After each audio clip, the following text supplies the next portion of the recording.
What is up, all of you awesome and amazing people on YouTube? The old coot here, coming at you with my Trader Joe's recent haul of kind of like my little stab at a charcuterie board, sort of, not really, but kind of. Anyways, I was in the mood for some snackage, and I was just looking at things to have. So I kind of just experimented a little bit. So these are the things that caught my eye. I have never tasted these before. I don't think so. And this was like the first time trying them all. And I'm quite pleased with these three. And I would totally buy these three again. What I've got over here is Cotswold double Kloster cheese. Kloster? That's how you say it. It's Kloster.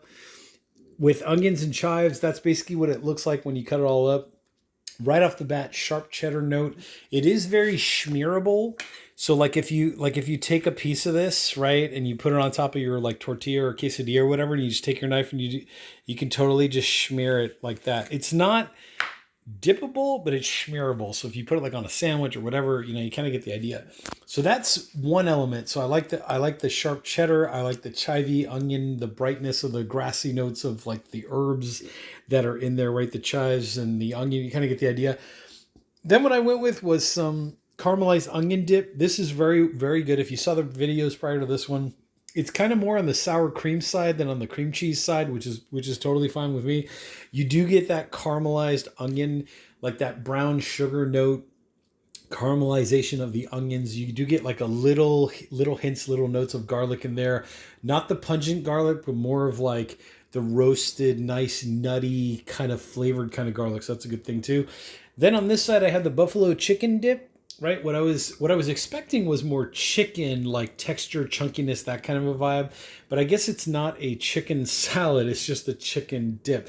So what I'm getting off of this is I do get that buffalo spice. It's not insanely like spicy or anything. It's kind of like white people spicy, if that makes any sense. It's on your tongue. It's there for a second or two, and then it dissipates. It's enough to make you want to go back for another chip and a dip and that kind of a vibe, but it is very dippable. It's very nice. Both of these are aerated, by the way, so they do have some oxygen or whatever air incorporated into them, I guess, to give them volume and to help with the mixing process and all the good stuff. Very hefty in weight too. Like, this is a 10-ounce container. It feels like a pound. I mean, that's what it feels like in your hand. And then this one is 12 ounces. And this one feels like a pound as well. So if you're in the store and you're like comparing side by side, like this one is lighter, obviously, than this one by 2 ounces. But in your hand, if you just went straight for this and you picked it up, you'd be like, oh my God, there's a pound of dip in there. Like, that's what it feels like anyways. And then back to the buffalo chicken dip.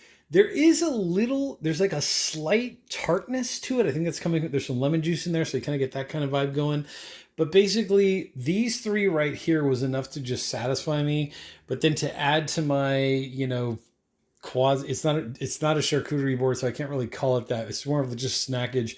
But what I added to that was some roasted peppers that I did on my barbecue. I think it's been like 2-3 days now. These are the Italian Marconi red peppers. That's what they're called. I was going nuts trying to think of the name of these, but that's what they're called. Sorry, I got a little chip in there, piece of garlic or something.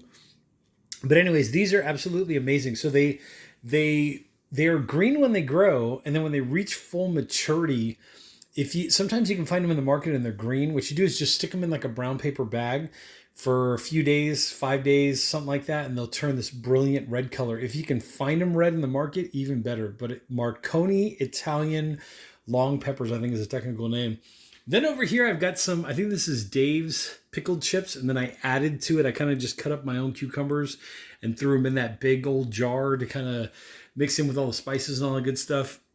And then on this side, I believe this was like a Mediterranean kind of salad with some feta and some stuff. But this is something I got at Trader Joe's. All these I got at Trader Joe's. The cheese, the onion, and the chicken. This I just basically got from the supermarket, bought some peppers. The Dave's pickle chips. I'm sure they're in every single, most markets, most big chain markets. Costco sells them as well. But this was just a good little bit of snackage here. And then this was a Costco buy. These are the tortilla chips, sea salt, the what is it, light and crispy ones. You kind of get the idea. But just a quick little idea for lunch. If maybe you just want something quick and light before you have dinner, or an in-between meal between lunch and dinner, that kind of a vibe.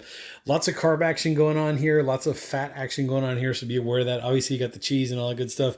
But, for just little bites, you're good to go. So you got the sweet and sour going on. You have the tart and you know, a little, this also has like a little bit of like a little cheddar-y kind of a flavor to it.